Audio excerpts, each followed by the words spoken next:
Roberto Gottardi was born on January 30, 1927 and died on August 21, 2017. He was an Italian architect. Gottardi graduated in architecture from the Istituto Superiore di Architettura di Venezia Architecture Institute of Venice in 1952, the same class as Massimo Vignelli. While there, one of the major influences on his formative style was his mentor Carlo Scarpa, whose craft approach to architecture refuted the tenets of rationalist modernism. Also influential was the school's iconoclastic director, Giuseppe Simona, who, like Scarpa, was an important critic of rationalism.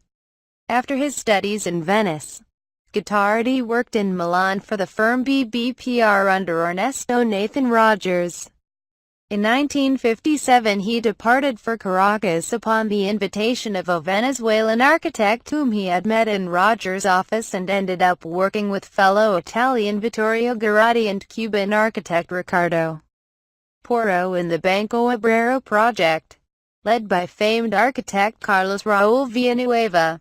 Following the victory of the Cuban Revolution, Riccardo Porro invited Gottardi and Gottardi to join him in the cause of building a new country.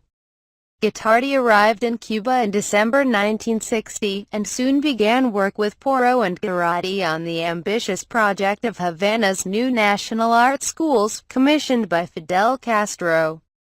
As part of the three-man team who designed the National Art Schools, Gottardi created the School of Dramatic Arts. He was also the only one of the National Art School's three primary architects to remain in the country following the mid-1960s. Following his work on the School of Dramatic Arts, which remained unfinished in the face of political realignments in 1965 that ended work on the National Art Schools, Gottardi worked as a lecturer and professor at the Faculty of Architecture at the University of Havana. He also assumed the National Command Post of Agriculture, 1967–71. The Maravilla Pizzeria, 1967–68, the set designs for Gorin, 1981, and Daedalo, 1991, by choreographer Rosario Cardenas, 4, and the remodeling of the Caracas restaurant cafeteria, 1997–98. Today he lives, teaches and practices architecture in Havana, and began working with the Cuban National Council of Conservation in 2008 on restoring and finishing the School of Dramatic Arts that had remained incomplete since 1965. Roberto Gottardi was 90 years old when he died.